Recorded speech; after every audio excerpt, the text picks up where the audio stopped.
empezamos, ya están los compañeros y las compañeras que están siguiendo la clase por Zoom. Como decimos siempre, los invito a que vayamos construyendo la clase entre todos y todas, frenando cuando tenemos que frenar, preguntando lo que tengamos que preguntar. La primera pregunta que esto... ¿Vos ves de ahí? No, capaz de tener que jugar, ¿no? ¿Qué crees que te enfoque vos? No. O sea, vos fíjate que ahí, en el cuadradito chiquito, se vea bien. Eso yo, miro a la cámara. Les decía, la primera pregunta que les quiero hacer, tanto a quienes están acá en el aula oficial como a quienes están en el aula remota, si pudieron encargar la lectura del capítulo 3 de... Ahí sí, alguien más, sí, por ahí, por el aula remota, ¿cómo andamos? Acá sí, no, dice Maca, ¿quién más? Pobre Maca, quedó sola, toda la cátedra y la pobre Maca. Gracias, Maca, por la sinceridad. En el chat, no, vacío. Bien, bueno. Estamos para situarnos en el segundo módulo, pasamos el módulo de políticas públicas, estamos recorriendo el módulo de organizaciones, y como yo les decía, vamos a trabajar una clase más, la lectura que teníamos para hoy, el texto sobre el cual vamos a trabajar, sobre todo, es un texto como yo les decía el encuentro pasado, de un autor argentino, es docente en la Universidad Nacional de Buenos Aires, Jorge Etkin. Jorge es ingeniero. Digo, yo esto siempre lo aclaro porque me peleo todas las veces que tengo que armar esta clase porque odio este texto, pero no encuentro otro. Entonces siempre andamos ahí como tratando de incorporar textos nuevos, pero la verdad que en el tema de organizaciones es muy complejo encontrar textos porque la mayoría de los textos están pensados desde las organizaciones privadas. Ya en gestión es distinto, pero en organizaciones duro la mayoría está pensado de esa manera. El año pasado Lorena encontró un texto que lo estamos intentando incorporar, pero también tiene mucho léxico así como raro para nosotros, como decimos siempre, así que vamos a tratar de transitarlo.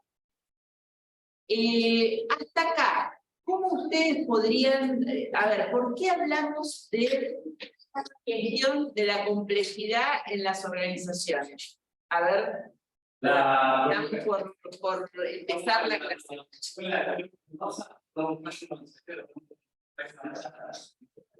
Ya. Con la cátedra ideal, tenemos un equipo de cátedra. No, ataque electrónico no, pero Machato te sigo. Estamos haciendo una campaña por las elecciones.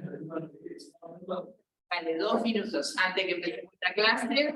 Venite para acá. Tenemos gente virtual. Gente en el chat. 2 minutos. Acá está la cámara.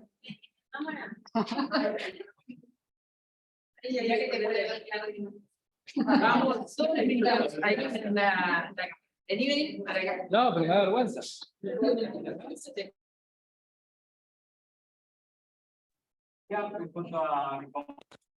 Como escucharon, somos 2 jóvenes de Revivir. Revivir es un centro de rehabilitación que asiste a jóvenes y adultos con problemas de adicciones. Lamentablemente la sociedad con el tema del consumo está cada vez peor. Se ven las distintas edades, distintas clases sociales. Hoy por hoy lo que hacemos con estas campañas es acercarle a ustedes una revista. Todos en algún momento conocimos una persona con esta problemática, sea por alcohol, pastillas, cocaína, marihuana. Lo que hacemos con la revista es comentarle que tiene lo que son números de teléfono, página principal, diferentes tipos de redes sociales. Ojalá no sea el caso de ninguno, pero si llegaran a tener algún familiar, algún amigo o un chico del barrio que ustedes quieran ayudar, la revista puede ser lo que es el primer paso. Mucha gente no sabe lo que es un tratamiento de rehabilitación. no sabe cómo ayudar a una persona en adicción, lo que buscamos es orientar y bueno, que ustedes si llegaran a tener ese problema, que lo puedan sacar adelante. Les comento que Revivir tiene 3 granjas, una está en Tortuguitas, la otra en Cañuelas. Nosotros 2 somos de Quilmes, como coordinador asisto a 26 chicos que a través de talleres, actividades, grupos de autoayuda se pueden rehabilitar. Contamos con ayuda psicológica, una psicopedagoga, tenemos un cuerpo médico psiquiátrico que también nos da una mano enorme. ¿Querés comentar algo? Bueno, buenas tardes, mi nombre es Marcos, tengo 21 años. Yo arranqué el consumo muy temprana edad, arranqué a los 14 años. Como todo joven, alcohol, marihuana. Después conocí lo que es la protección, lo que me hizo tocar a fondo y conocí muchos lugares muy oscuros como Villa, de comisaría. La verdad que gracias a esta campaña pensó que hicimos los compañeros en la Universidad de La Matanza. Llegó un folleto a la mano de mi hermana, tengo 7 hermanas, lo cual todos me brindaban ayuda, pero yo no me quería recibir. Hasta que un día ya me miré en el espejo, yo no me conocía, estaba muy mal físicamente, y gracias a Revivir pude hacer una videollamada y pude tomar la decisión de internarme. A lo cual le di la tranquilidad a mi familia. Hace 11 meses que estoy en Revivir, hace 11 meses que me encuentro sano, y la verdad es que la veo contenta a mi familia, tranquila, a lo cual no podían dormir, preocupados llamándome, preocupados si comí, si dormí, desapareció una semana, 2 semanas, llegaba con golpes, llegaba con mal estado físicamente, y la verdad que Revivir me cambió la vida. Sí, le estoy dando sentido a la vida, tratando de disfrutar la vida, consumo porque vivía encerrado en una pieza 4x4 y la verdad que es una vida. Tratando de ayudar a la gente que esté en la situación que tuvimos nosotros, gracias a Revivir y gracias a la campaña esta, se vio internar muchos chicos y la verdad que agradecido a la campaña. Remarco lo que dijo mi compañero, una persona adicta, es difícil ayudarla o que pida ayuda. Uno de los rasgos más visibles que tiene la enfermedad es que la persona se aísla, cualquier diálogo con la familia lo trata de evitar. Uno quiere y prioriza solamente lo que es el consumo. Por eso nosotros no queremos que lleguen a ese punto límite de tocar fondo. Se puede salir de una adicción, nosotros somos la cara visible de este lugar, podemos aconsejar si alguien tiene alguna duda. Les comento que Revivir, bueno, tiene 3 granjas, pero la ley de salud no reconoce una adicción como una enfermedad.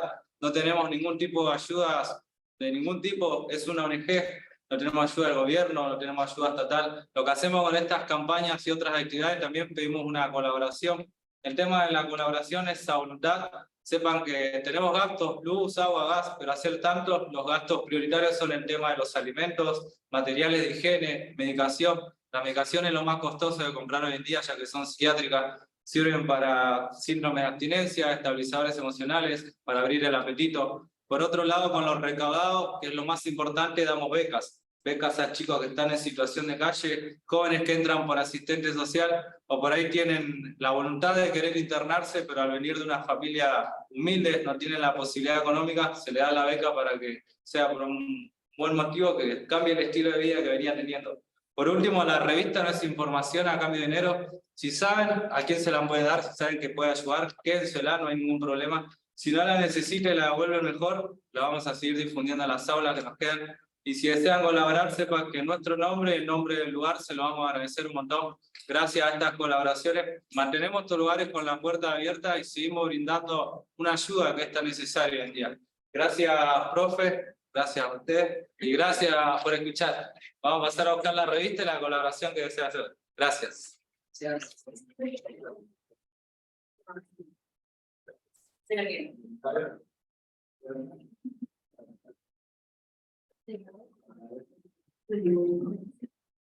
Bueno, vamos entonces, después de escuchar a los compañeros, vamos a retomar la clase.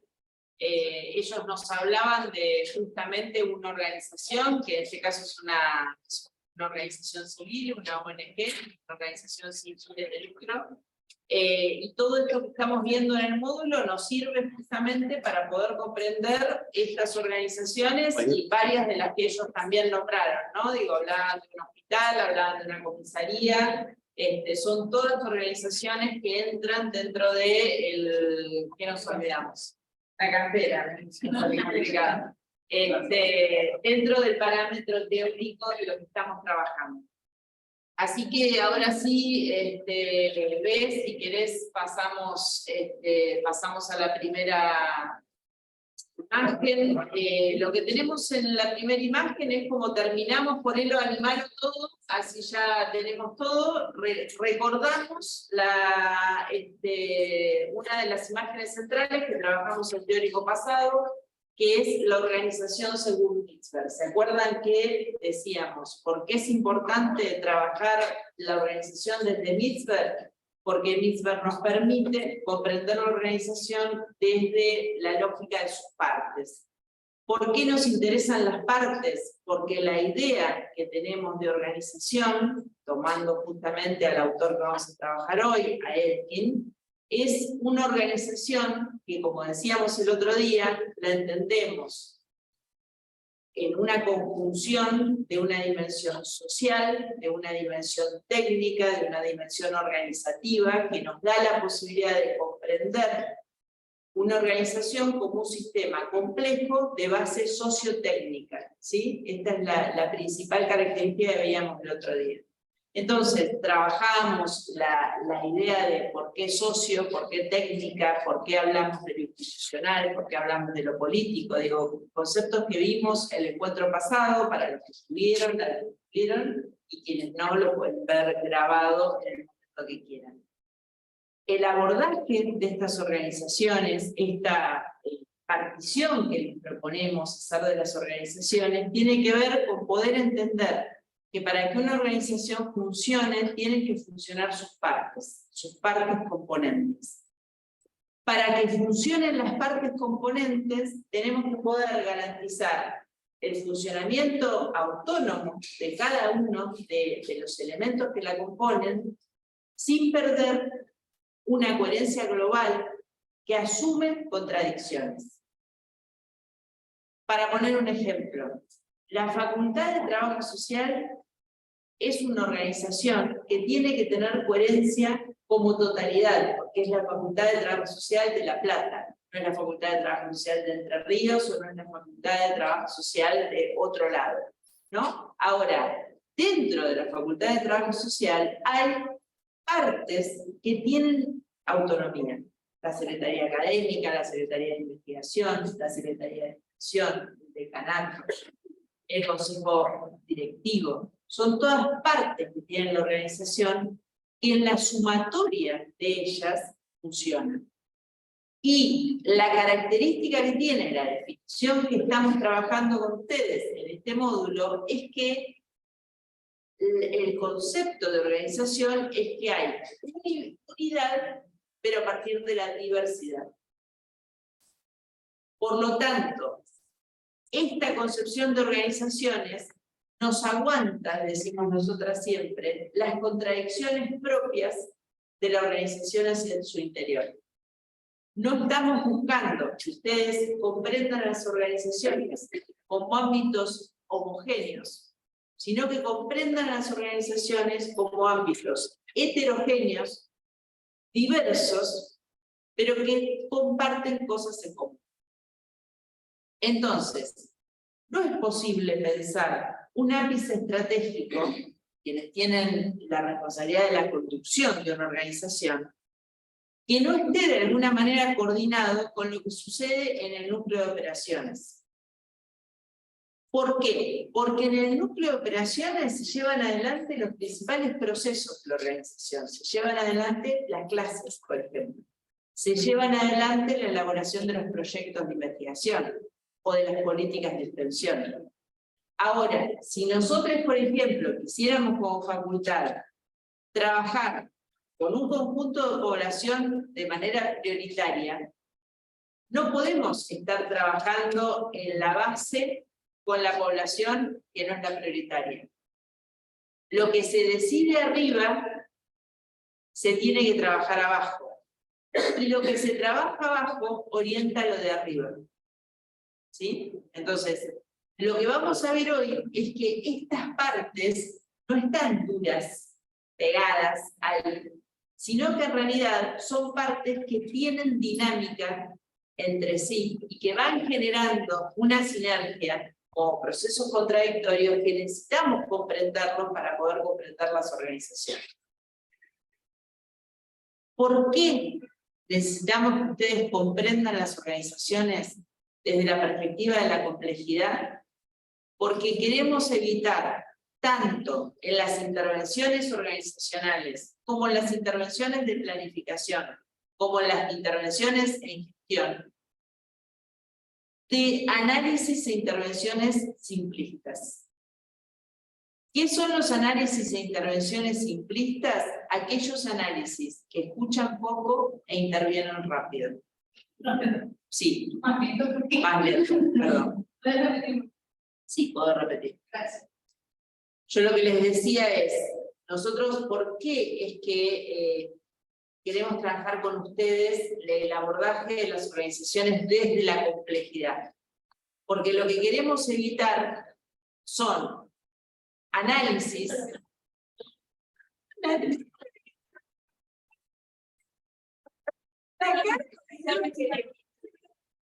Escúchame, que sigue hasta acá.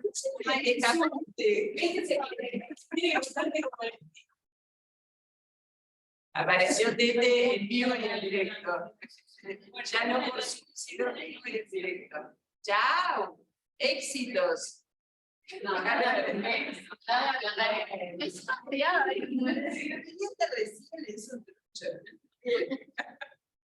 Bueno, la situacionalidad. Entonces, les decía, lo que queremos evitar son análisis simplistas, porque de los análisis simplistas vienen las intervenciones simplistas.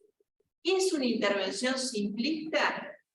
La intervención que escucha poco e interviene rápido. Para intervenir rápido hay que tener mucho entrenamiento. Mucho entrenamiento. Muchísimo, seguro.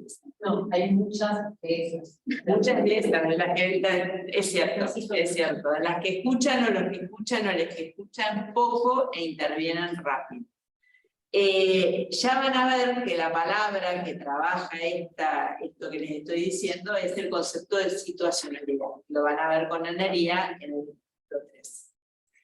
Entonces, las organizaciones, nosotros muchas veces hemos usado esta imagen, son como cajas cerradas, como la caja de Pandora, o sea, vos la abrís y no sabés con qué te encontrás, ¿no? Entonces, a veces, en relación a lo que dice Agustina, hay una tendencia a simplificar y pensar que en realidad una organización es, bueno, a ver, voy a una escuela, ¿quién es la directora? ¿Quién es el director? ¿Cómo está conformado su equipo? ¿Quiénes son sus estudiantes? ¿Cuáles son sus procesos? ¿Qué es lo que pasa? Listo, acá lo que hay que hacer es bueno, no.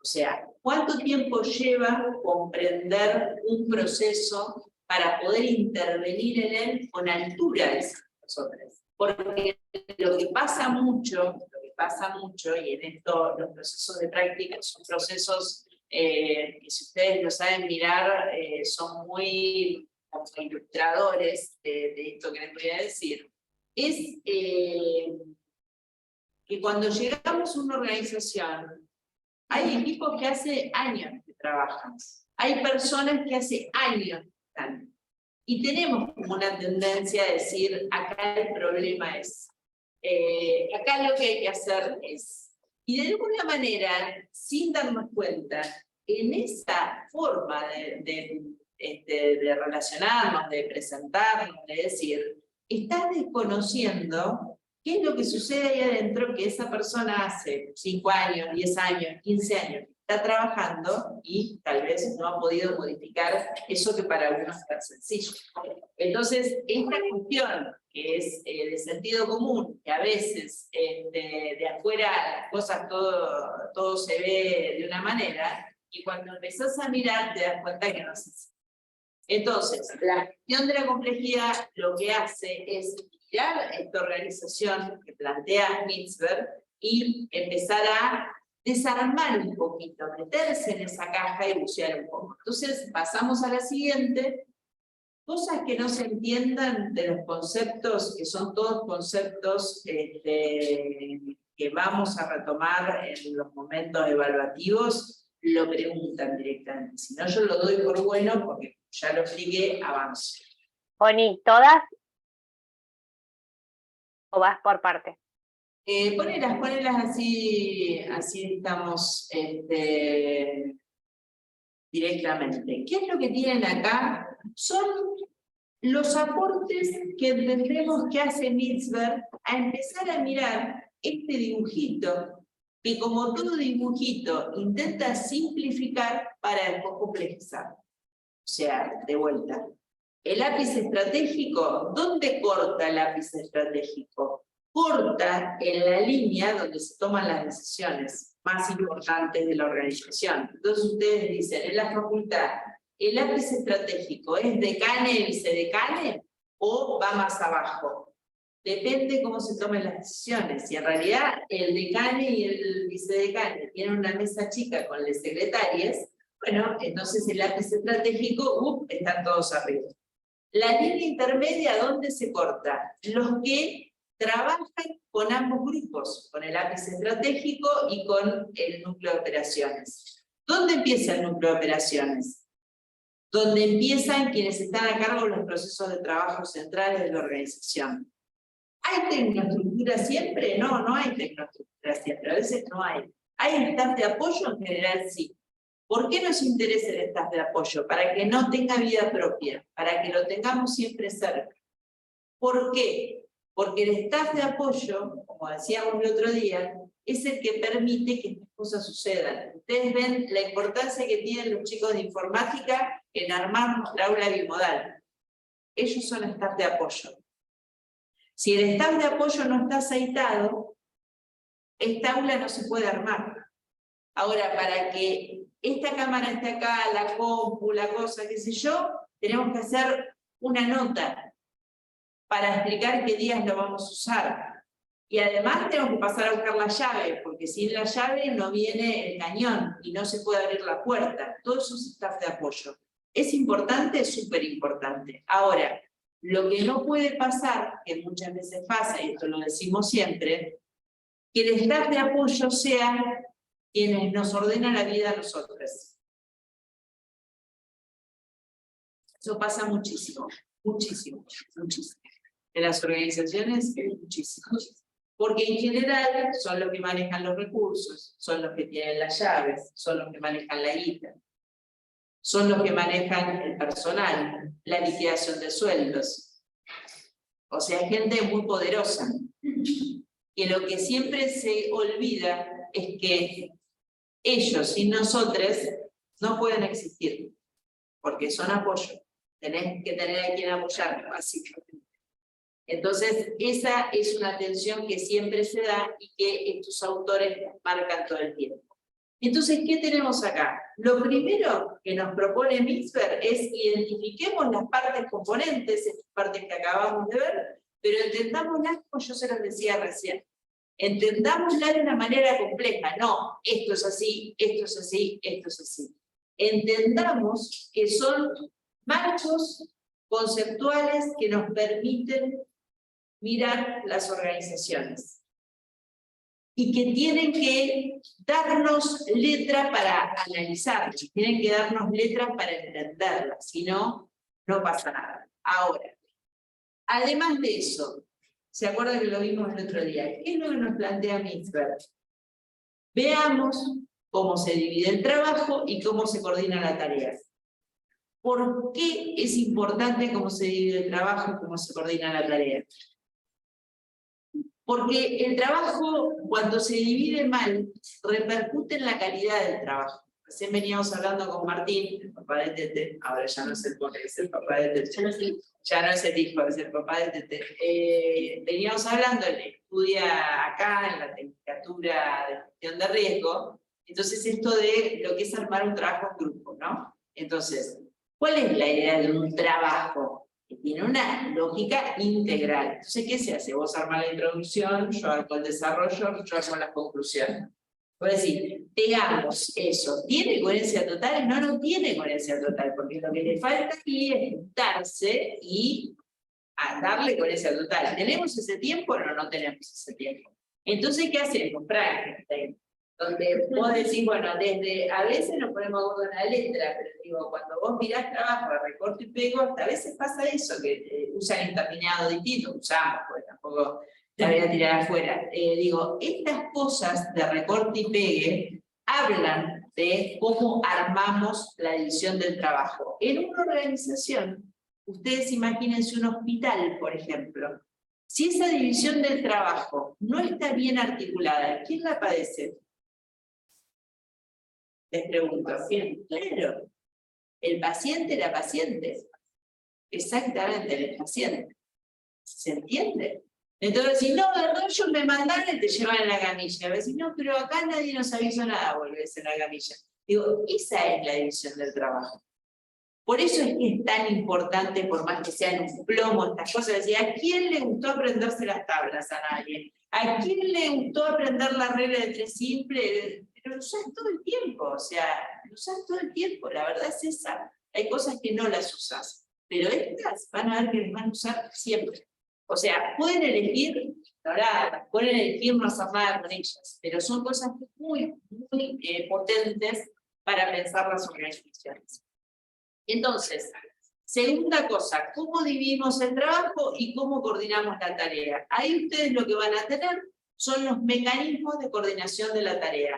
De vuelta, algo muy importante. Van a ver unos dibujitos raros para quienes miraron Misbe, y este va para acá, y este hace así, y este hace así. Bueno, miren en esta clave. Siempre decimos lo mismo. El trabajo no se coordina siempre igual. Cuando hay un equipo de trabajo que está flojo de papeles en hacer algo, tiene que haber una supervisión muy fuerte.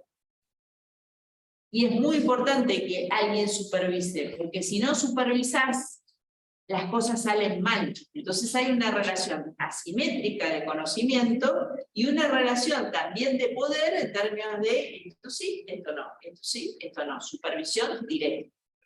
Sí. Sí. Mecanismos de coordinación de la tarea. Acá Robert pregunta, ¿qué dije? Mecanismos de coordinación de la tarea. Así lo define Mitzberg y tiene que ver con el segundo aporte que hace Mitzberg a pensar la complejidad de las organizaciones. De vuelta, tendemos a pensar que siempre hay que hacer las mismas cosas. No. A veces necesitamos de una manera, a veces las necesitamos de otra.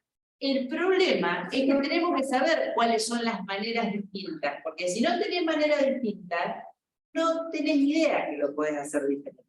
Entonces vos decís, ¿necesitas un jefe o una jefa que todo el tiempo te esté marcando? A veces sí, no, mirá, si no es, fíjate tal cosa, escribilo distinto, te está cerrando, estamos usando malos. Ayer y hoy fueron días de supervisión directa sin quererlo. Mandamos a firmar unos convenios y nos dice, del lugar donde los tenía que firmar, yo caigo en la trampa y digo, hola, mirá te llamo, porque tenés los convenios ahí desde el martes, si los podés firmar, si me hacés la vuelta. Están mal enviados, porque los mandaron acá y en realidad tenían que ir a otra oficina primero. Entonces yo te agradezco, cuarta trinchera, perdón los errores, la van a ver con Anita, pero digo, es una de las trincheras matusianas de la planificación, va a decir, te falló todo, bueno, aprende de lo que la racerito, te súper agradezco. Me dicen, hola, la misma persona, no, te quería avisar que dice que son 4 copias, y cuando es copia digital es una sola, no sé si van a firmar hológrafo o si van a firmar digital. Con lo que me gusta esos momentos. Te súper agradezco, le digo, viste lo que es el control cruzado, la verdad se nos pasó, llevamos con muchos temas, nos falló la supervisión, o sea, yo salí de cabeza de tacho a pedir una firma que estaba mal armado, decía copias que no tenía que decir, bueno, tuvo que volver todo para atrás, le habían narrado los de legales, o sea, toda una cosa para atrás, porque no hubo supervisión directa. Ahora, hay otro tipo, entonces, primer mecanismo de coordinación de la tarea, supervisión directa. Segundo mecanismo de coordinación de la tarea, adaptación mutua. ¿Qué es la adaptación mutua? Es un mecanismo muy potente cuando la jerarquía de conocimiento y de saber es muy parecida. Entonces, somos miembros de un mismo equipo técnico, trabajamos con una familia, unos psicólogos, otro antropólogo, otro trabajador social, y lo que hacemos es decir, che, ¿cómo carajos? ¿Cómo lo ves? ¿Qué harías vos? ¿Qué te parece? Hay ahí, ¿Cómo es el segundo? el segundo es adaptación mutua. Es Pues- cuando tenemos El segundo, estamos en el segundo mitzvah, todos los mitzvah, es mirar desde el capítulo que ustedes tienen para leer mitzvah, cuál es el aporte que hace mitzvah a pensar las organizaciones de manera compleja. Entonces voy a decir, cualquiera te diría, mira, la organización es una pirámide, está lo de arriba, está lo de abajo y lo del medio, listo, terminó el asunto. No, no es así. Después te dicen, acá el tema es ponerse a trabajar, y cómo se trabaja, y cómo sale, o cómo sabemos, o cómo podemos, no tampoco. Entonces, lo que ellos te van a proporcionar, lo que nos traen para aprender, digo, para trabajarlo, son herramientas. Entonces, en ese sentido, los mecanismos de coordinación de la tarea, el trabajo se puede dividir distinto. Lo podemos dividir en partes, lo podemos dividir por territorios, lo podemos dividir por procesos, lo podemos dividir por distintas cosas. Ahora, cuando hablamos de coordinación de la tarea, hablamos de estos mecanismos.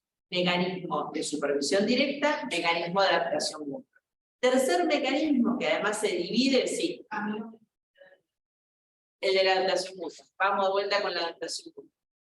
Como lo dice su palabra, son dos partes adaptándose mutuamente, dialogando mutuamente. Entonces, poniéndose de acuerdo, un clásico ejemplo, cuando uno hace un trabajo en grupo de compañeros de cursada, ¿no? Sea de nivel grado o grado, el que quiera decir, sí, ¿cómo lo hacemos? ¿Cómo encaramos? ¿Qué leemos? ¿Qué nos parece? ¿Lo hacemos para la semana que viene o lo hacemos para la otra? ¿Tomamos alguna referencia o no? Es de alguna manera un ponerse entre todos y todas, o entre algunos y algunas, cómo lo vamos a hacer, insisto con esto, en un mismo nivel de jerarquía, de conocimiento, de manejo del tema, etcétera, etcétera. Es un mecanismo muy potente para usar el trabajo en equipo real, un equipo real que tiene más o menos todos los mismos ciencias. Sí. Yo profe sobre la supervisión directa. Siempre el ver que se puede intermedia. Esto es una muy buena pregunta. Si la supervisión directa es de lápiz estratégico o puede ser de la línea intermedia. El concepto es que es de arriba hacia abajo. Ahora, ese arriba puede ser arriba, arriba, arriba, puede ser arriba al medio o arriba abajo. O sea, no importa dónde, pero sí hay alguien que se toma la atribución de decir, esto pasa, esto no pasa, esto pasa, esto no pasa.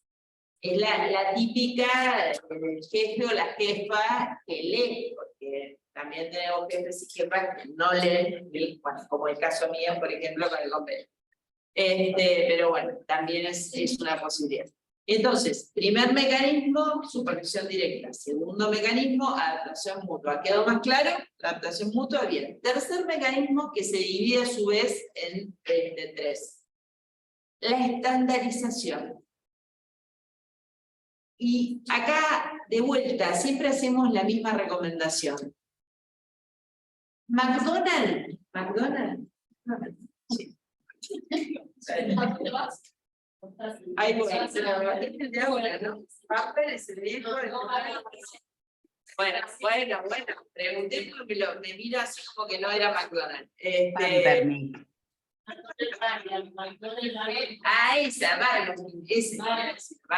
Ese quería decir. Bueno, McDonald's o Burger King están estandarizados, ¿no? Entonces vos llegás y si vas en auto y te, qué sé yo, y te dan la hamburguesa, y te dan el sobre, y te dan la cajita feliz, todo eso perfecto. Ahora, entonces le bajamos el precio a la estandarización, de alguna manera, porque parece ser que es del mundo de lo privado, parece ser que la estandarización es algo donde no ponemos en juego el intelecto, nosotros no somos tan creativos y copados. Es todo lo contrario, porque a veces la estandarización es lo que te garantiza el piso de calidad necesario en una organización. Entonces, está muy bien que nosotros, como trabajadores sociales, estandaricemos cosas. Ahora vamos a ver qué cosas. Eso no quiere decir que no las podamos cambiar, o que la estandarización sea un contrato para siempre. Pero funciona mientras funcione. ¿Qué es la estandarización, por ejemplo? ¿Cómo se aplica la anestesia en una operación? Está estandarizado. Un protocolo de violencia de género está estandarizado. Debería ser un procedimiento. Exacto, exactamente, es un procedimiento a seguir que siempre se hace de la misma manera. Cuando vos te dicen en el avión, si cae la mascarilla, primero póngasela a usted y después a su hijo. Bueno, ¿por qué te lo dicen? Porque obviamente lo primero que vos haces en la desesperación es chupársela al pibe y te desmayas vos. Entonces, digo, son cosas que están probadas, están trabajadas. Entonces, ¿es posible estandarizar en nuestras organizaciones? Por supuesto que sí. Por supuesto que sí. Un montón de cosas se pueden estandarizar.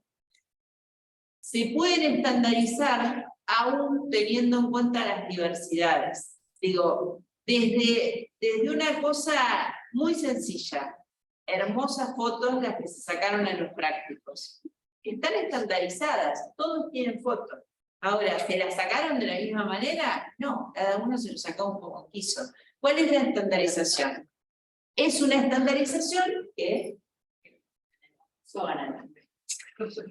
Acá se explica a ver cuál es la mejor foto. Fotos, divinas. Ahora, ¿qué tipo de estandarización es la de la foto del aula web? De producto. De producto. ¿Qué es la estandarización de producto? Es cuando yo me pongo de acuerdo en que eso que quiero conseguir va a tener tales características. Por ejemplo, que sea una foto de la gente que participa en el práctico. ¿Cómo se la sacan? Nadie le dio importancia. Si le hubiéramos dado importancia, miren, pónganse así, asados, saquen la tanta distancia, fíjense la luz de no sé qué, eso es otro tipo de estandarización que es de procesos. Entonces, tenemos la de productos y tenemos la de procesos. ¿Por qué es importante la diferencia? Porque para vos estandarizar producto, tenés que tener claro qué querés lograr. Pongo un ejemplo. En la escuela de oficios, que la pongo de ejemplo muchas veces, empezamos este año, como lo dije el otro día, con clases bimodales. Ahora, los acuerdos con los docentes es una clase bimodal. Es una clase bimodal que empieza a las 3 y termina a las 6. Que tiene gente en el aula física y tiene gente en el aula remota. Trabajamos un montón la idea de producto. Pero, ¿qué pasó? Primera semana, arrancan las clases bimodales. Algunos empezaron a tiempo, otros no. 20 minutos tarde colgado. Algunos empezaron con una foto, otros empezaron con la pantalla negra. Algunos hacían participar a la gente que estaba en el chat, otros no. Algunos tomaban una placa para decir, nos tomamos 10 minutos, otros no. ¿Qué empezamos a ver? Que la idea de clase bimodal era distinta en todos y todas. No alcanza con decir el producto en la clase bimodal. ¿Qué empezamos a trabajar? Proceso. Empezamos a estandarizar procesos. Nadie empieza tarde. Si empiezan tarde, ponen, hola, tenemos un problema técnico, acá estamos, empezamos en 5 minutos. Le dan espacio a la gente, la cámara no sé qué cosa, empezamos a estandarizar el proceso. Otro tipo de estandarización. Y el último, que es el más arrevesado, el más loco, ustedes lo van a tener ahí como estandarización de competencias o saberes, es cuando se pone toda la carne al asador en buscar perfiles profesionales.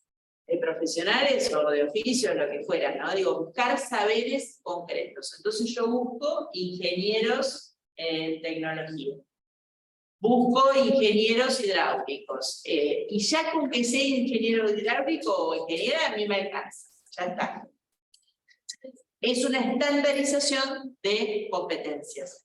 Un ejemplo muy mundano para nosotros y nosotras es las residencias. Las residencias de trabajo social, de medicina, de psicología, es un claro ejemplo de estandarización de competencias o de saberes. ¿Cómo venimos en el chat? Ahí en la ficha de cartera aparece más que de norma. Bueno, la estandarización de normas, ahí vamos, ve a... No se escuchó ahí, no se escuchó. Lo que dice Renzo es que aparece una estandarización más que una estandarización de normas. La estandarización de normas es muy parecida a lo que decía la compañera con los procedimientos. Es cuando vos lo que haces es estandarizar procedimientos y los pones en un acto administrativo. Totalmente. O sea, es una mezcla, porque también del producto, pero sobre todo de los procesos. Sobre todo de los procesos. En las organizaciones públicas, los actos administrativos que ponen en vigencia las normas, o sea, los procedimientos son muy importantes. Lo mismo, por ejemplo, todo lo que es normas de calidad, es un ejemplo de estandarización de normas. ¿Ven cómo venimos en el chat? Tranquilo. Tranquilo. Ahí, ¿Están vivas? ¿Quién tenemos? La veo, la pobre Maca nada más. No veo más nadie. ¿Tenemos más gente? No es caso. Son 11, 12 personas. Sí, somos poquitos hoy. Muy poquites. No El llegamos. día de otoño es capaz que se duerma en una fiesta. Claro, capaz que somos muy poquitos en el chat. Hoy me decía la Colo, Mariana, que había charlado con, o sea, no hoy, pero digo, con alguno de ustedes, el tema de que hay gente que le cierra más ver clase grabada que el Zoom. Yo ahí declaro una incompetencia. Me cuesta mucho hablarle a nadie. O sea, es una limitación que tengo. ¿Cómo lo quiero el Zoom? Bueno, bien, tenemos una con Zoom por lo menos. La verdad que nada, he hecho clases grabadas, porque a veces me piden clases grabadas y hago clases grabadas, pero es como muy loco. O sea, yo siempre lo digo, sobre todo el ingreso, cuando me tocó 2 años dar el ingreso al ingresante en clase grabada, es como una botella al mar, ¿viste? Vos decís, bueno, qué sé yo, no se ve a quién le habla, la vaya a saber. Entonces digo, yo la verdad, sí. Yo porque no lo veo. Si no estoy en la verdad, pues lo veo. Son distintos. Por eso, hay de todo, hay de todo. Mi marido me encarga de decir, está re famosa, 2 vistas. Me usa mi YouTube, entonces como yo al canal, sí, se burla, ven todos los teóricos que están ahí puestos y ven las vistas. Pero venimos con vistas de 60, 70, 80, más allá de que IPA seguramente ahí hay el dato justo. Ya sos influencer, María. Ya sos influencer. Influencer no vamos a llegar.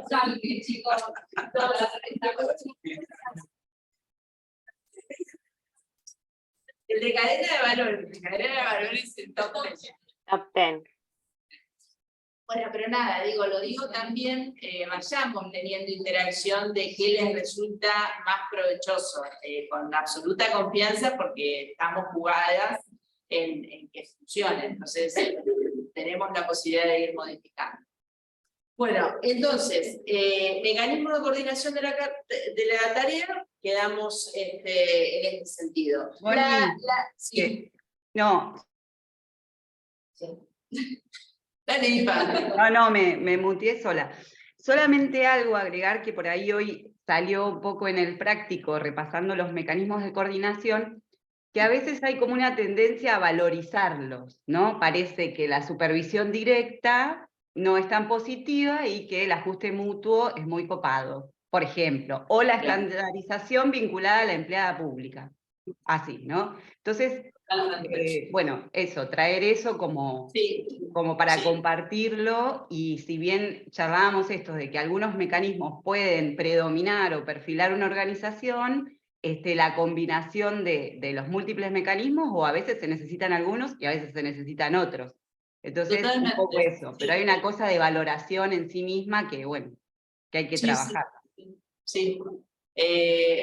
Les invitamos fuertemente a que los exploren, a que no los jerarquicen ni los deslegitimicen, sino que aprendan a usarlos. La verdad que todos son potentes.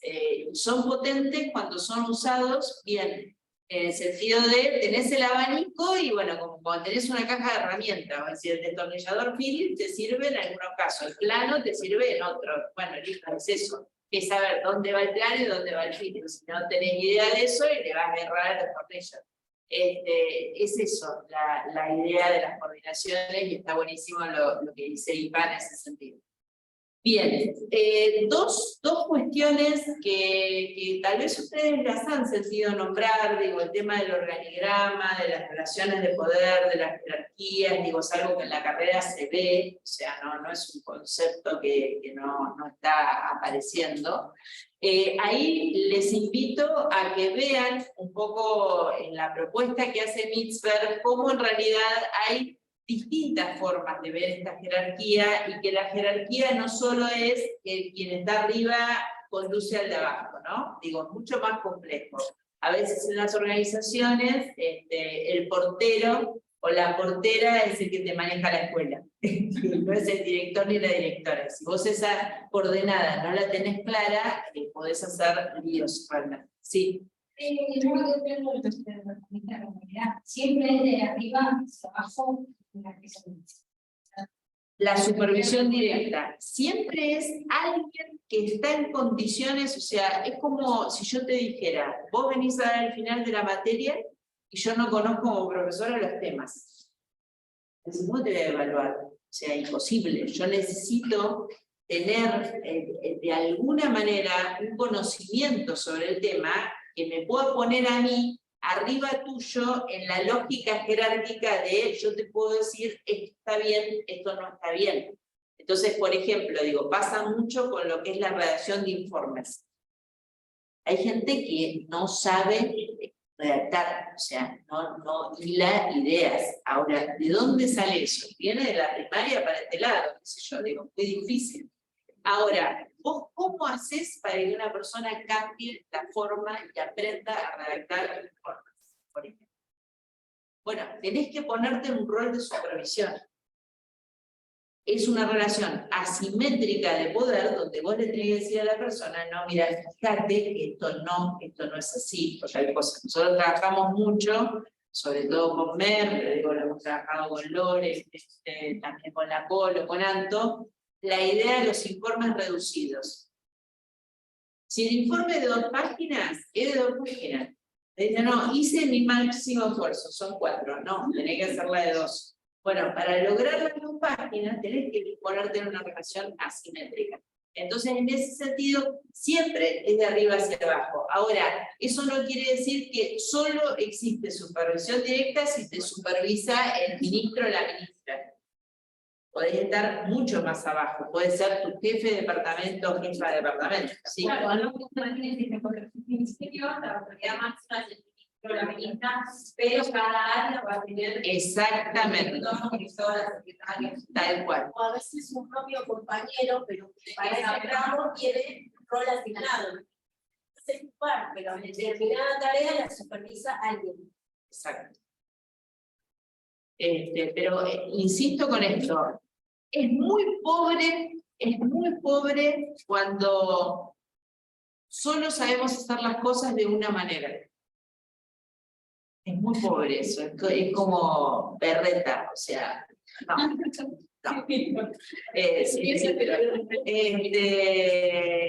Mejora la calidad cuando tenemos más herramientas a la mano para poner a juzgar en determinadas situaciones. Es eso, digo, son herramientas. Lo que pasa es que las herramientas las tenés que poder usar en el momento adecuado y de la manera adecuada, si no, no funciona. Esto es un poco de conocimiento. Entonces, bueno, el organigrama, de vuelta, el organigrama es el gráfico que identifica, es muy sencillo, es el dibujo, el gráfico que identifica cómo se divide el trabajo y cómo se coordina la tarea. Por ejemplo, en la Universidad de La Plata en este momento, bueno, ahora creo que somos, sí, el organigrama. ¿Han sentido hablar de la palabra organigrama? ¿Qué es el organigrama? ¿Cómo lo definiría el organigrama? Los cuadraditos. ¿Qué más? A ver, en el chat, ¿alguien que defina organigrama? ¿O acá? Hoy lo vimos en el año pasado, mujeres,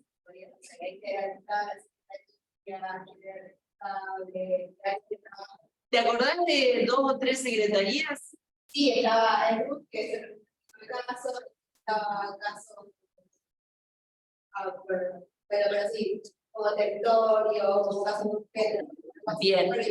La compañera lo que dice es que el año pasado hizo las prácticas en el Ministerio de Mujeres y ahí ella podía ver, por ejemplo, el registro único de casos, podía ver un área que estaba vinculada a la investigación, podía ver un área vinculada al territorio.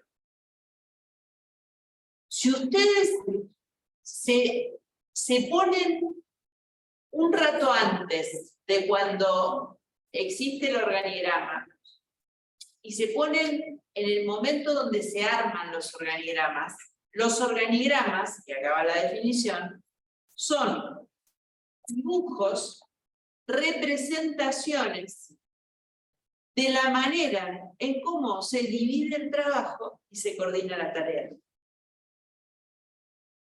Muestra la jerarquía, por eso decimos que la estructura organizativa de una organización es eso, es la sumatoria de la división del trabajo y de la coordinación de la tarea. El organigrama te lo muestra. Y es muy interesante leer organigramas, muy interesante. Hoy en el práctico, uno de los grupos fue a buscar la organización que había elegido dentro del organigrama y no estaba.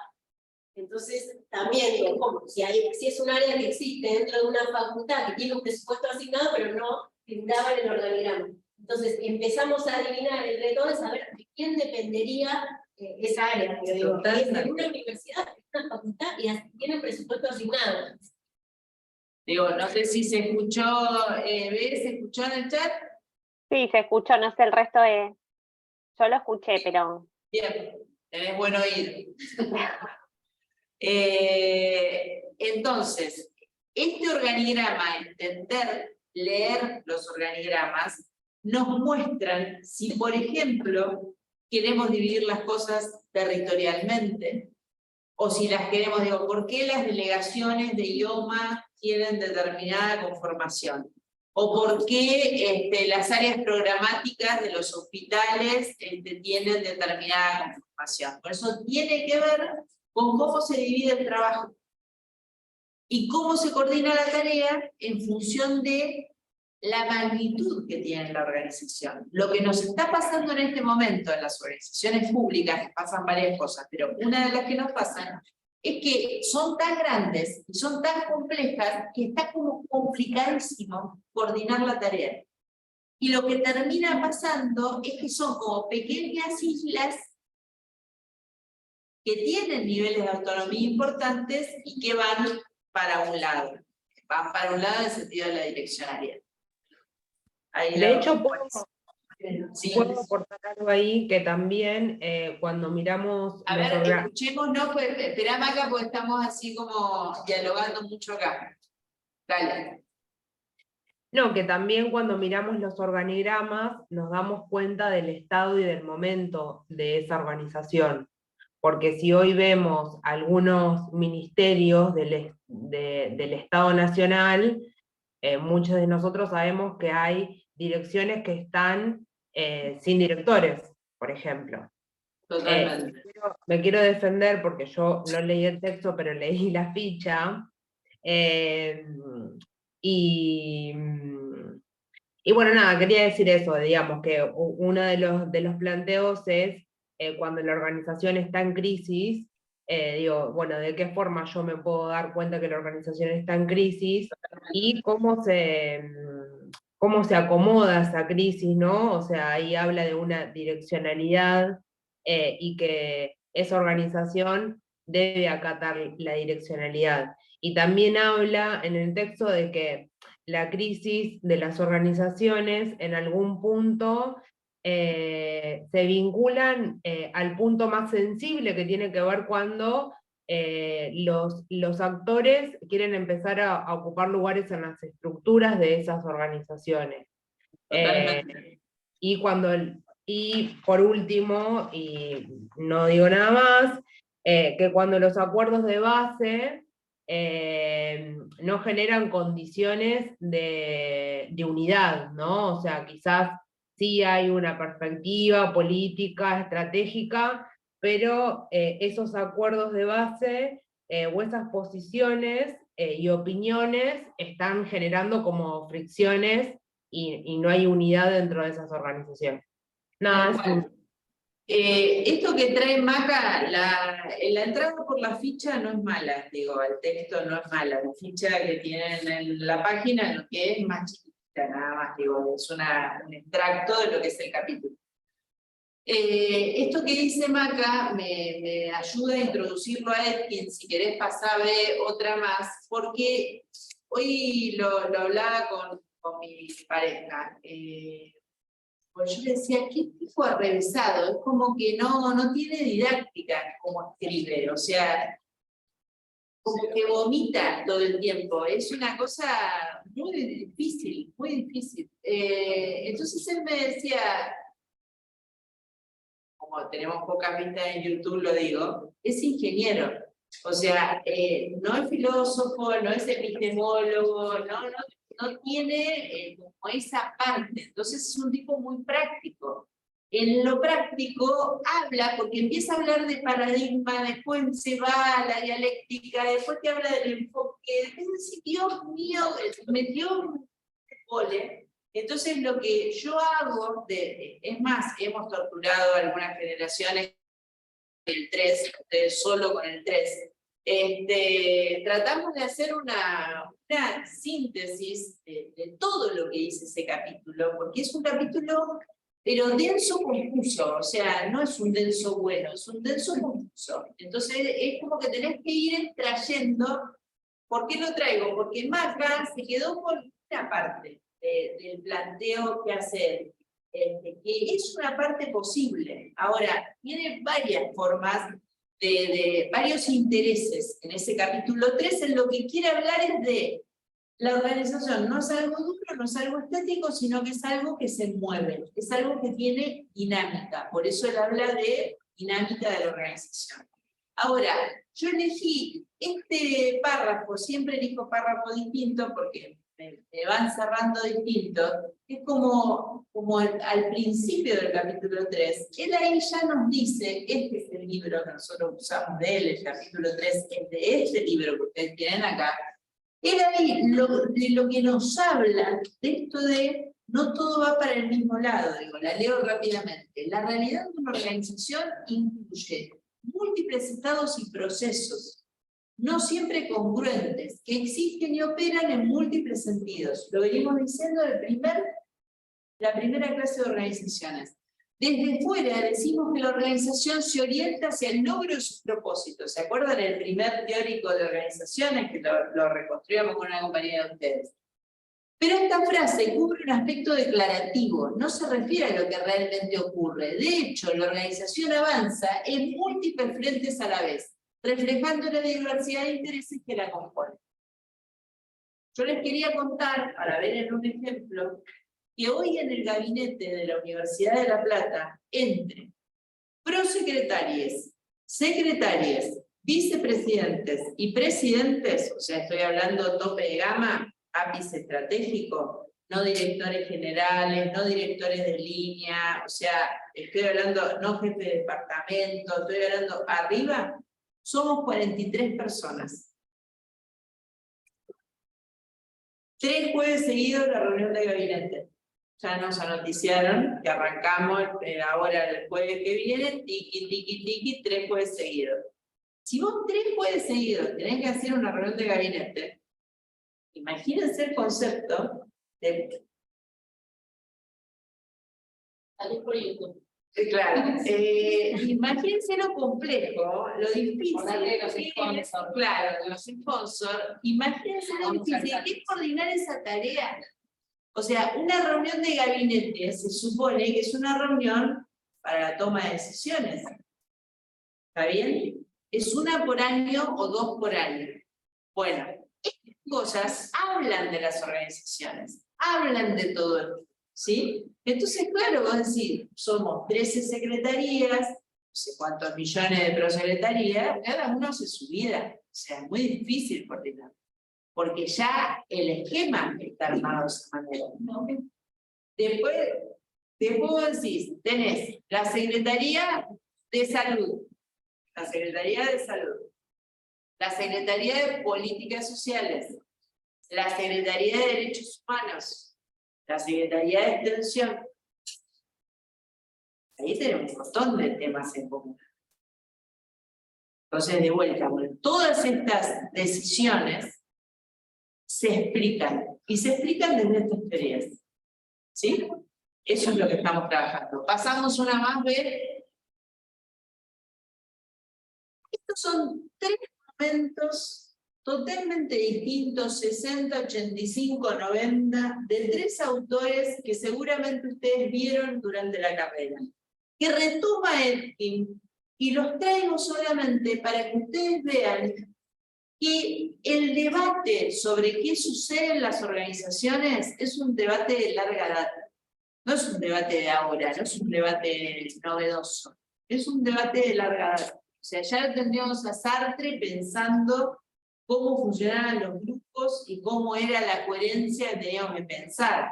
Por supuesto, autores como Foucault o autores como Luró, digo que ustedes los van tomando en distintos momentos de la carrera, han trabajado sobre cómo pensar esta dinámica de las organizaciones. Pasamos una más. Entonces acá, lo que Edwin nos va a decir, digo, y esto solamente para reforzarlo, digo, para ir cerrando el desarrollo teórico, entrando en la última parte en realidad, es esto que veíamos recién, ¿no? Digo, bueno, son organizaciones que registran estas presencias. Presencias de contradicciones, presencias de dilemas, presencias de momentos diferentes de la organización. Nosotros hoy en la facultad estamos viviendo un momento institucional crítico, con la renuncia de Néstor al decanato. Estamos en pleno proceso de legitimación de esa situación y de ir por las renovaciones de autoridades que necesitamos. ¿Para qué? Para seguir existiendo como facultad. No podemos no tener un decano. Bueno, estamos en un momento así. Entonces acá lo que me interesa, además de que ustedes tengan las pinceladas de qué características tienen estas organizaciones, recuerden que los Power los tienen subidos al aula, digo, me interesa que ustedes lo vean, lo podamos discutir, me digan, che, no entiendo nada, volver, digo, que pongan la energía ahí. Es esto que está abajo, o sea, los 2 primeros son características generales. El último nos habla de momentos por los cuales pasamos las organizaciones, que son muy importantes de entender. Porque si no los entendemos, podemos agarrar la herramienta equivocada. Agarramos el serrucho y en realidad lo que había que agarrar era la cola vinílica para pegar. Le erramos totalmente. Lo que va a decir Etkin simplemente, digo, lo tienen más complejo en el capítulo, pero digo, lo presento como tema, y ahora la que viene es un poco en dibujo esto que voy a decir. Él lo que dice es que toda organización pasa por 3 momentos. Un momento más normativo, un momento de planificación, donde decimos qué queremos ser, qué vamos a hacer. Un momento de negación, a ese momento de afirmación, un momento de negación, donde decimos no, no queremos eso, o le oponemos resistencia, o estamos de acuerdo, pero en realidad no del todo. Digo, de vuelta vuelvo a la escuela de oficio. Nosotros dijimos, bueno, perfecto. ¿Qué vamos a hacer? Clases bimodales. Perfecto. Entonces vos decís, todo el mundo, bárbaro, momento de afirmación, clases bimodales. Después vino, ¿qué? El momento de negación. ¿Y qué es el momento de negación? La práctica, lo emergente, la docente con la cabeza cache cortada. estaba del cuello para abajo, divino, la transmisión bimodal, cuello cortado. O 20 minutos tarde, o la docente les empezaba a hablar a los estudiantes y les dejaba hablar a la cámara. Entonces la cámara pobre se quedaba sola, ahí estaban del otro lado sin que nadie les hablara ni les dijera nada. Bueno, ¿qué empezó a pasar eso? La negación de lo que se afirmó. Es un momento, es como la ola.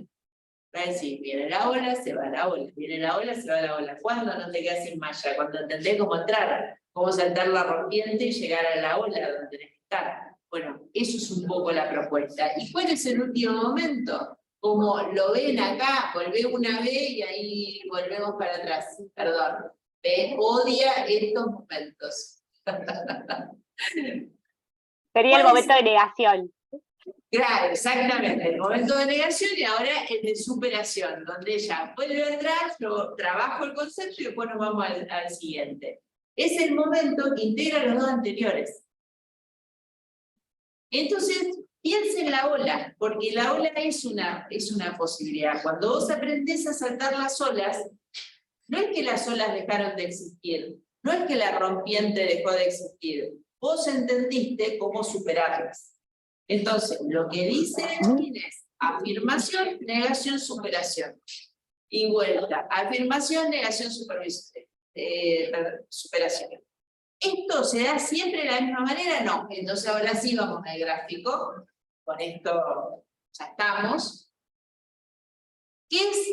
¿Cómo se dan? Él habla de 3 ciclos, no tiene sentido profundizarlo, pero sí para que los comprendan, o por lo menos los ubiquen, que tiene que ver con qué hacemos jugar. Si hacemos jugar la afirmación con la negación con la superación con la afirmación. Depende de qué es lo que hacemos tensionar, es el momento, si el A, el B o el C. ¿Qué nos interesa de todo esto? Los 3 momentos, y nos interesa que ustedes vean cómo siempre se pone en tensión lo planificado con lo implementado real, y con cómo volvemos a pensar lo planificado con lo implementado real. Los perdí. Tengo 4 bostezos. Tenemos una playa. Vamos de vuelta, claro. Revolcamos en la playa, sí. Los 3 momentos primero vienen. Sí.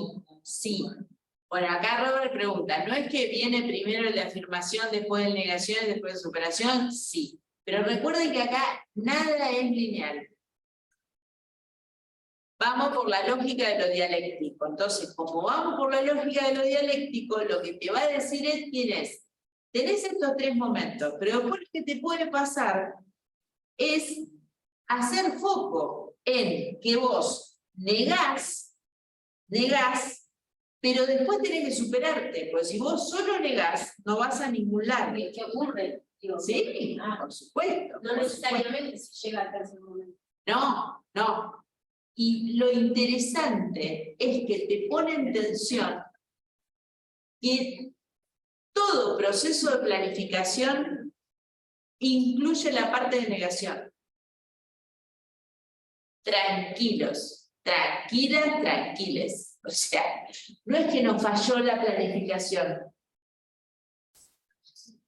La planificación tiene que incluir el momento de lo práctico. Y entonces la superación se da integrando las 2 cosas. Y esto lo van a trabajar mucho con Ana en planificación. El planificador, la planificadora, el planificador, el tecnócrata, es aquel que no se banca el momento de negación. Tranquilo, agua estanque. O sea, es así, no hay otra posibilidad. La realidad supera la ficción siempre. Y la planificación ex ante es una ficción. Porque es algo que nosotros pensamos que va a pasar, pero, o sea, de vuelta, hay 12 personas, 11 personas, 6 somos de la cátedra. Tenemos 6 compañeros, compañeras. Entonces, Es eso, es esta nuestra aula, y puede ser al revés, y pueden estar distintos. ¿Y de qué tiene que ver? 200 millones de cosas. 200 millones de cosas. Ahora yo podría decir, estoy desesperada, son 100, ¿qué están? Digo, no, lo que hay que ver es cuánta gente está acá, cuánta gente va acá, cuánta gente se sostiene, cuánta gente mira la clase grabada, cuánta gente está en los prácticos, cómo le van los prácticos. Hoy decían las chicas, se nota el que viene a los teóricos y el que no viene a los teóricos. Bueno, todas esas cosas hay que mirar, porque no es solamente mirar el número. Bueno, eso es lo que nos plantea él. Eso es lo que nos plantea. Damos una más. No podemos más. María, pongo un Sí. ejemplo en esto de que a veces las organizaciones, sobre todo cuando tienen como mucha historia y son como muy tradicionales, cuesta el salto, como que se queda en el momento de la negación. Aunque sea poner un ejemplo, pensaba rápido para ser clara.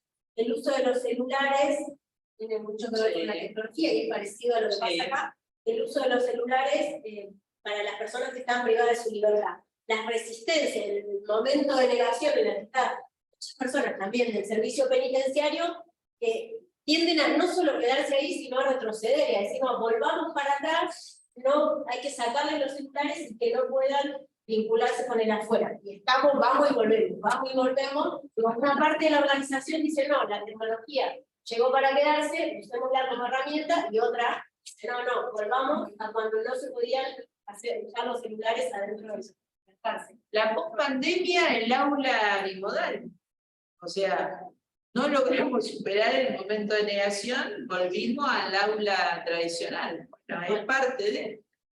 No, capaz que es una pavada, pero No. en relación a lo que dice, por ahí en este ejemplo podemos pensar que hay un retroceso, un avance y retroceso, porque hay intereses contrapuestos que quieren o que responden a distintas lógicas. Pero a veces también esta multiplicidad de miradas también me parece que puede aportar a generar algo que tal vez una, si decidiera tomar las decisiones sola, no vería, sino más ojos de los que uno, y también hay veces que uno desconoce y está bien, digamos. Incluso con esa multiplicidad de miradas, creo que no llegamos nunca a ver todas las entramados de... Sí, totalmente. Recuerden, digo, esto de siempre en las organizaciones hay intereses, siempre, o sea, no hay posibilidad, en todo ejemplo que usemos, vale el ejemplo de los celulares, o sea, siempre hay intereses. Y lo de la complejidad de las organizaciones en términos de las escalas es un problema actual. Digo, con esto cierro.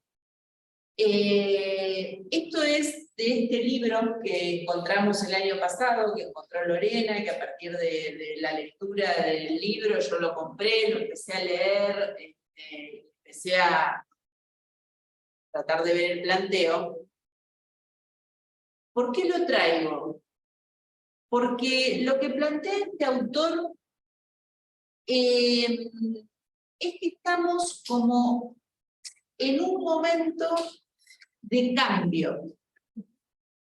En un momento donde las organizaciones, él hace una historia muy breve de los tipos de organizaciones, le pone los nombres, le pone colores, pero digo, viene a cuento que en realidad, como ustedes ven acá, digo, acá, ¿qué dice? División del trabajo, este es el organigrama, acá trabaja el tema de resultados, acá trabaja el tema de empoderamiento, digo, tal vez no es no se ve bien, pero lo van a ver bien en el Power. Son distintos momentos de las organizaciones y sobre todo hacen hincapié al tipo de organización en función de qué es lo que propone, ¿no? Entonces dicen, bueno, la cosa empieza siendo división del trabajo y nada más, empezamos a trabajar, mejorar la complejidad de esa división del trabajo y generamos otras estructuras, empezamos a mirar el tema de productos y resultados y la importancia de mirar un poco en la lógica de lo que dice Sotelo, la cadena de valor público, etcétera, etcétera. Y esto, que está acá como modelo verde, es un modelo que empieza a dialogar con cosas que hoy importan. no trabajar todo el día, tener la posibilidad de criar a tus hijos de manera diferente, no correr tras los bienes de consumo porque te quitan la vida y no te dan nada, la cuestión del empoderamiento, la cuestión de lo que decía recién la compañera, más ojos ven mejor que solamente de arriba hacia abajo, bla, bla, bla. Lo que plantea este autor es que estamos yendo hacia otro modelo que todavía no está claro cuál es. Si querés ver pasar la siguiente, lo que él dice es que estamos viviendo a nivel organizacional un cambio. Él va a decir así, como dice acá, el malestar que sentimos es la fricción de algo viejo que se está muriendo, pero dentro de eso que se está muriendo está naciendo algo nuevo. El algo nuevo de las organizaciones, yo no sé por dónde viene. Sí me doy cuenta, por trabajar hace 32 años en organizaciones públicas, que la cosa está distinta. O sea que los valores que nosotros usamos ya no tienen sentido, los modos de trabajo no es, la mística pasa por otro lado, la peor cosa, tenemos un grupo de WhatsApp que empezó allá arriba, pum, pum, pum, ahora es para pedir comida nada más. Entonces yo cada vez que veo, quiero 2 empanadas, quiero una milanesa, no sé qué, me da como una cosa de tristeza porque me acuerdo ese grupo funcionando de otra manera. Pero también lo asumo. Asumo que yo siendo secretaria pongo un mensaje y nadie me contesta. O me contesta Iparra, los que nos conocemos desde hace mucho.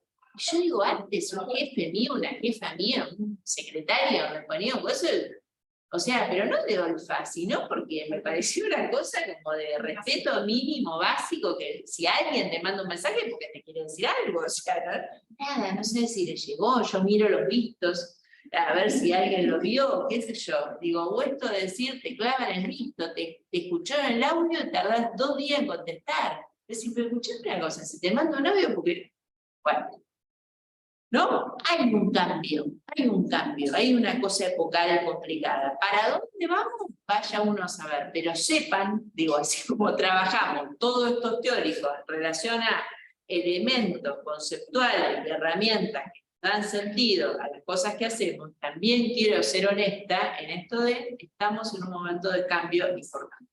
Entonces, para síntesis, digo, con esto ya estamos cerrando, pasamos una más. ¿Qué hicimos? Lo ponemos todo. Lo que aparece ahí. Miramos las organizaciones desde autores que reflexionan lo que sucede debajo de la aparente calma. Debajo de la aparente calma. Las organizaciones no se muestran, no se desnudan fácil. O sea, son medias ahí como que no se dejan ver. Trabajamos categorías que fortalecen el análisis y la mirada, y por último dejamos planteado el momento de cambio paradigmático que vivimos en la actualidad. Las organizaciones necesitan ser repensadas. Vamos a ir a un último teórico de este módulo, que va a ser por Zoom, para quienes quieran y puedan estar, donde vamos a trabajar uno de los temas que para nosotros es más importante de organizaciones, que es proceso de toma de decisiones. ¿Sí? Ahí tienen algo muy cortito para leer sobre el tema, que es del libro Políticas Sociales en Tiempo Real, que es un libro electrónico que sacamos el año pasado. Un capítulo muy cortito que escribí yo, pero que de alguna manera intenta plantear el tema para después trabajar. Gente, gracias a quienes están acá y quienes están ahí, a todos y a todas, y a la cátedra por bancar siempre. Maca, un placer. Adiós.